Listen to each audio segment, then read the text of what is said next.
First tonight on Our News at 7, the former FTX CEO sheds light on his relationship with Prime Minister Philip Davis in his exclusive interview with our Jerome Sawyer. Plus, why the opposition is saying government has not done enough to defend the country's reputation amid the collapse of FTX. At noon tonight, a police corporal and his cousin go before the courts accused of playing a role in the murder of a passport office employee. And then in Our News at 7:30, millions of dollars in upgrades set for the Carmichael Road Detention Center. We'll tell you all about it tonight on Our News. Our News live at 7 starts now.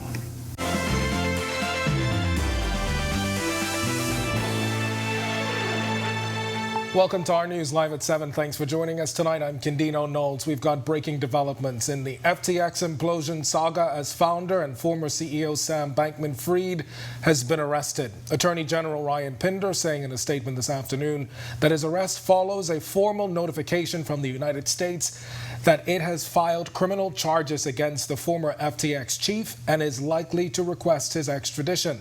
The AG saying that he is in custody pursuant to the country's Extradition Act and that once a formal request for extradition is made, the Bahamas intends to process it promptly pursuant to Bahamian law and its treaty obligations with the United States.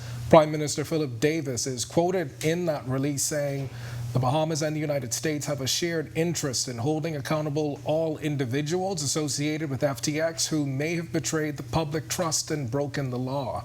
He goes on to say, while the United States is pursuing criminal charges against Sam Bankman-Fried individually, the Bahamas will continue its own regulatory and criminal investigations into the collapse of FTX with the continued cooperation of its law enforcement and regulatory partners in the United States and elsewhere.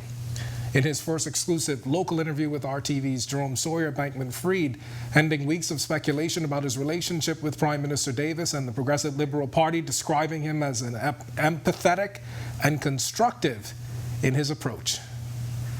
How would you describe your relationship with Prime Minister Philip Davis and the Progressive Liberal Party government? So, I've been, from everything that I've seen, he's been a great leader. He's been incredibly empathetic. He's been incredibly well-intentioned. And I think I've seen that with him. I think I've seen that more broadly with most of the government that I've interfaced with. And I think it's something that we saw, frankly, prior to the election last year here as well. I think we've seen it on both sides. It was an approach which was constructive, which was practical, which got things done, and which had the best interests. Since the filing, have you spoken to the Prime Minister or any senior members of the government? I've been, obviously in contact with the regulators here, with the Securities Commission, and that's been the primary point of interface, over the last. But nobody from the government side?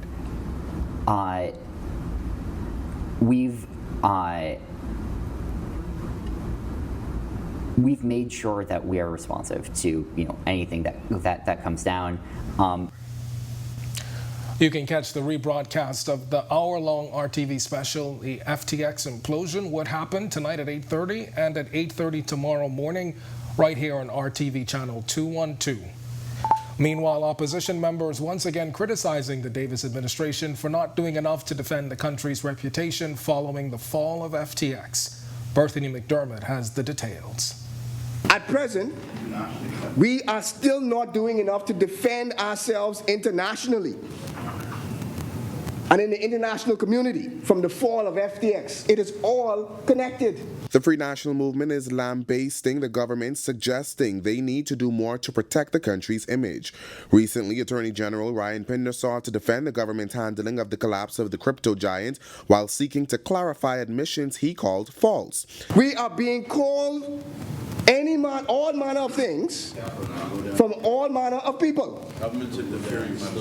One speech from the Attorney General is not enough. Last month, following a liquidity crisis, the Securities Commission of the Bahamas froze FTX's assets and applied to the Supreme Court to put the company into liquidation. Among his final acts as FTX CEO, Sam Bankman-Fried filed for Chapter 11 bankruptcy protection in the U.S. on November 11th, which followed his resignation. Has the government consulted with industry on how we manage our international message? Has the government met with the opposition? I can tell you no, they have not. While contributing to the National Investment Funds Bill 2022, Thompson also asked why hasn't there been an update on the status of the investigation. This prompted a point of order from Acting Prime Minister Chester Cooper. Madam Speaker, you ruled on this matter. Yeah. And we determined from that ruling that this was not a matter that this House would litigate. Yes. And therefore, Madam Speaker, I believe he is in full defiance of your ruling, Madam Speaker. House Speaker Patricia DeVoe then asked Thompson to deviate. However, during his contribution to the debate, Opposition Leader Michael Pintard reaffirmed the point. It is the most infantile approach to public discourse that I've seen in a very long time. Reporting for Our News, I'm Berthany McDermott.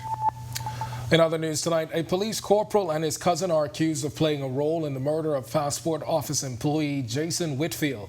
Prosecutors allege 47-year-old Darren Davis and 27-year-old Stefan Davis, who was on bail for 2 murders, conspired to murder Whitfield on December 2nd, the day before he was found shot dead in a car in Garden Hills. Officer Davis appeared in the same courtroom where he worked as an orderly, but this time as a defendant. He was arrested while on duty at the magistrate's court on suspicion of the crime. The pair was not asked to plead to charges when they appeared in court and ordered detained at Central Police Station overnight after their lawyers signaled their intentions to seek emergency bail in the Supreme Court. They're expected back in court on March 23rd. And 2 men have been jailed after admitting to using Facebook Marketplace to rob people at gunpoint. Elliton Jean and Okino Wims took plea deals in relation to 2 robberies that took place on August 10, 2020. Judah Thurston was robbed of $200 while trying to buy a phone, and Anton Bullard was robbed of a PlayStation 4 that he advertised for sale. Jean alone pleaded guilty to the July 26, 2021 armed robbery of Dustin Taylor. He was robbed of an iPhone 11 case and charger that he had posted for sale. Pursuant to the agreement, Gregory Hilton sentenced the men to 3 years in prison for all of the cases, less the time they had spent on remand. We've got much more to get to, but for now, it's time for your first look at temperatures, and meteorologist Ian McKenzie is standing by in the Weather Center. Ian?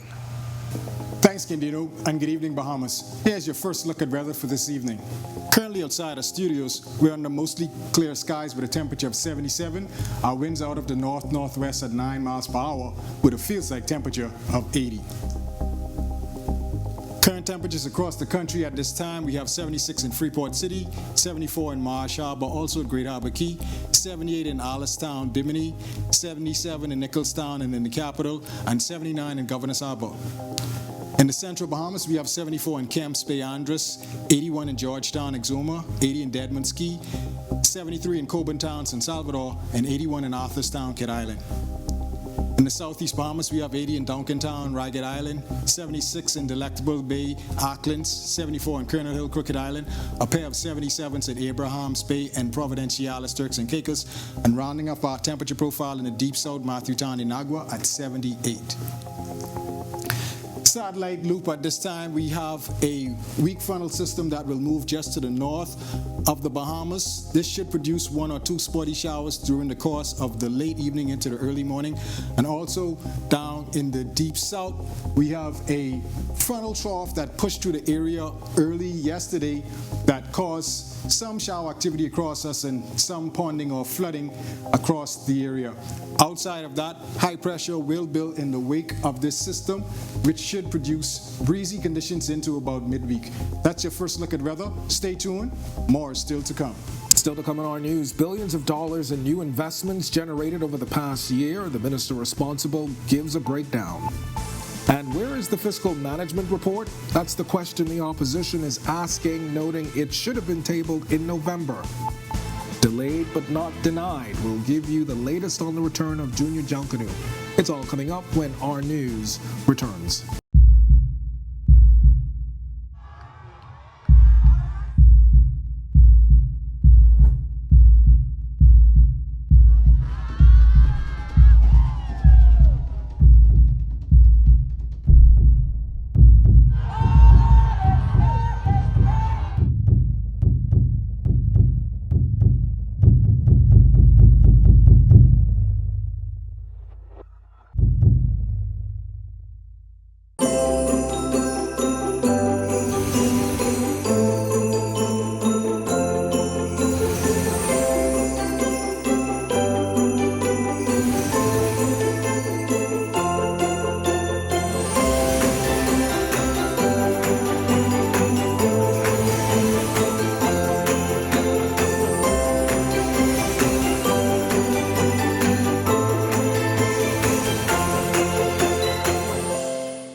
Government has attracted $6 billion in new investments. That's according to Investment Minister Chester Cooper, who says the country's investment portfolio has been doing extremely well. I think this is significant and magnificent that in 12 months we were able to attract this level of investments. We want to encourage even more. We want to encourage more domestic investments. There have been some. We think there can be more. The reality is that I do believe that foreign direct investments is the fastest way to drive economic growth. We do need local investments for us to be able to sustain that growth. Meanwhile, the Davis administration being critiqued over a late fiscal strategy report. East Grand Bahama Member of Parliament Kwesi Thompson says the report should have been tabled in November. Here's the thing, Mr. Deputy. Nobody has said a word about it.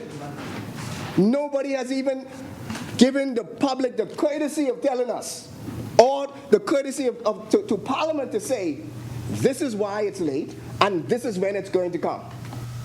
The fiscal strategy law, which was passed under the Minnis administration, is aimed at providing greater accountability through regular fiscal accounting. The Public Financial Management Act and the Public Debt Management Act came into effect in July 2021. Thompson calling the late report unimaginable. Completely ignored it, as if there's no obligation whatsoever to report on to give a fiscal strategy report. Just blatantly ignoring the law, and it is in Parliament, and it is the same force. It is of the same force as the budget communication, and we take the budget communication absolutely seriously because it is the same force of law. It is unbelievable. And now to a story about giving back. A Grand Bahama Community Center is one step closer to reopening its doors. The Emmanuel Baptist Disciple Community Center getting a much-needed donation of 4 new computers. On hand to accept were Pastor Israel and Nadine Pinder, who say the computers will help the church's after-school program. These computers is definitely going to benefit the community. We are going to be reaching out to look for volunteers. We are encouraging the younger kids who just finished high school and, who can afford to spend some hours. We want to teach them to start giving back, as they would be the ones to come in, as well as teachers and responsible adults to come in and help monitor the center during the hours of operation. These computers will be used to help function homework, after school assistance, and if you also out there would like to partner with us, please, we welcome you to come on board. The community center was destroyed by Hurricane Dorian in 2019, and not only will the computers help with the homework you just heard about, the Pinders are also hoping to partner with the Ministry of Education to start high school diploma equivalency classes in East Grand Bahama. Making the donation was East Grand Bahama MP Kwesi Thompson, who says he was inspired by the couple's story of triumph after losing so much in Hurricane Dorian. They have experienced Dorian. They have overcome Dorian. They took on pastorship of this wonderful church only 4 months before Dorian. And the church itself was destroyed by Dorian, so they really were baptized by fire. But not only that, they had personal tragedy in that a number of very, very close family members unfortunately perished in Hurricane Dorian. But having to deal with those challenges, they rebuilt this community center. And not only did they rebuild the community center, but they rebuilt their entire church. When our news comes back from the break, we turn our spotlight to stories making headlines across the world as U.S. lawmakers visit Havana, weeks before American consular services are set to resume in Cuba. Plus, on this day in history, the National Insurance Program was created. We'll tell you more about it straight ahead. Plus, Junior Junkanoo is back. Almost. Our Ricky Barry brings us up to speed when our news continues.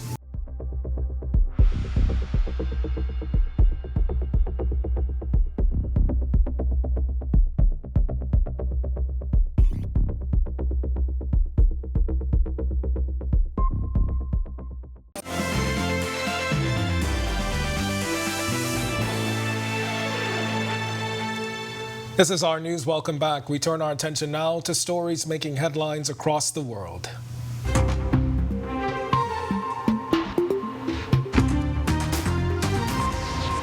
European Commission President Ursula von der Leyen says allegations Qatar bribed EU officials to try to win influence are of the utmost concern. Belgian police have arrested 4 people, among them European Parliament Vice President Eva Kaili. The 4 have been charged with corruption and money laundering, while Qatar has denied wrongdoing. Belgian police say they seized cash worth about 600,000 euros in 16 searches in Brussels on Friday. Computers and mobile phones were also taken. No other suspects have been publicly named, but Ms. Kaili is understood to be among those who have been indicted. Von der Leyen says the accusations were very serious and called for the creation of a new EU ethics body. Twitter's paid-for verification feature was rolled out once again on Monday. It was paused last month after being swamped by impersonators. It is still $8 per month, but there is now an increased fee of $11 for those using the Twitter app on Apple devices. Twitter's owner, Elon Musk, has previously said in tweets that he resents the commission fee Apple charges on in-app purchases. Twitter Blue's additional features include an edit button. In the latest trailer for the Harry and Meghan series on Netflix, Prince Harry says they were happy to lie to protect his brother, but that they were never willing to tell the truth to protect him and his wife. Ahead of the second half of the series, the trailer shows the couple saying why they stepped down from royal duties. Prince Harry blaming institutional gaslighting. A safety warning is now in place after the Fiscal volcano in Chile sent an eruptive column almost 20,000 feet into the sky. Chilean officials say the rumble on Saturday triggering minor earth tremors. No damage in the surrounding area has so far been reported, but an initial green warning was raised to yellow. Chile's National Geology and Mining Service defines yellow as meaning a volcano is unstable. The classification also means experts are monitoring a site for minor explosions and appearances of smoke. Amid ongoing political tension, Peru's new president, Dina Boluarte, is proposing advancing the general elections by 2 years to take place in April 2024. She also declared a state of emergency in areas where protests have erupted. 2 teenagers were killed in clashes between demonstrators and police in the country's southwestern region.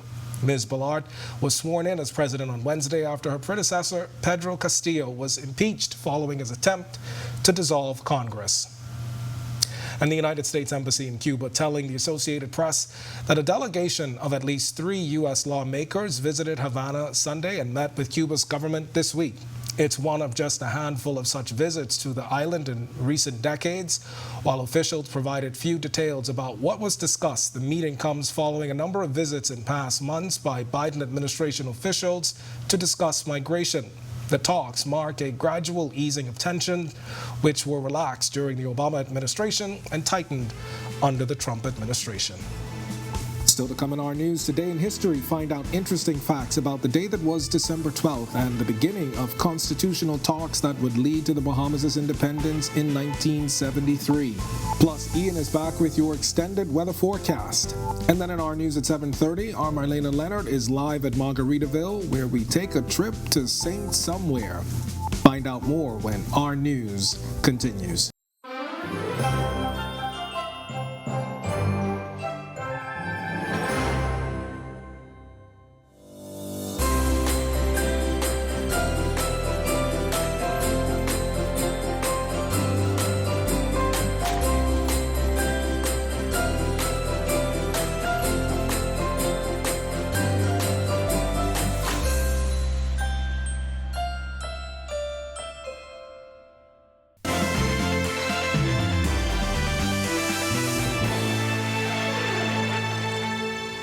Welcome back to our news. It's time now to turn our spotlight on events that shaped the day that was December 12th. Take a look.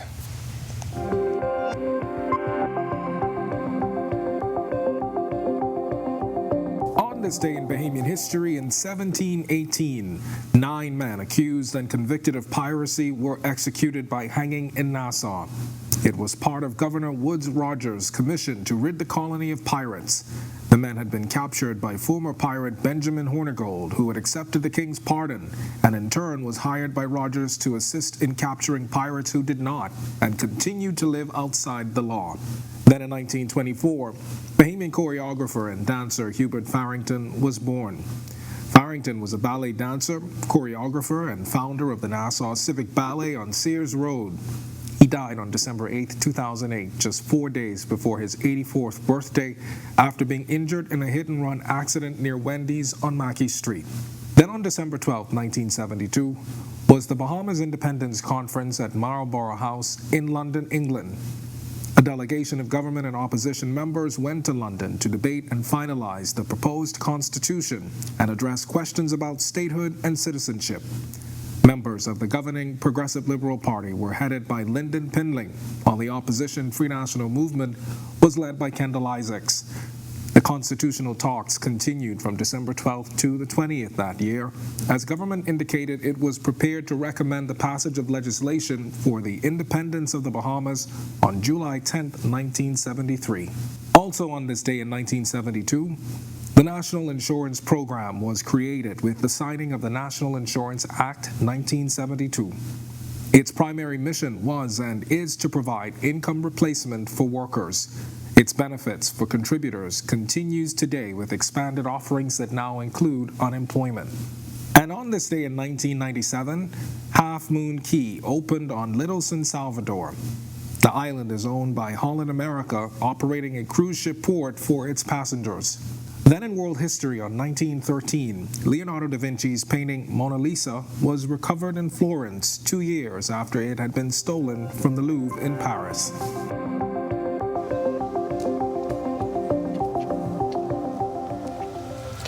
Junior Junkanoo may be experiencing a delay this year, but it's not stopping excitement from building. Our News digital reporter Ricky Barry spoke with two Junior Junkanoo alum who explain why the parade is so important.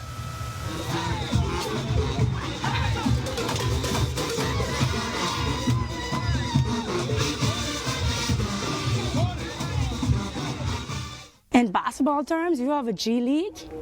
Junior Junkanoo is the G League of the Senior Junkanoo.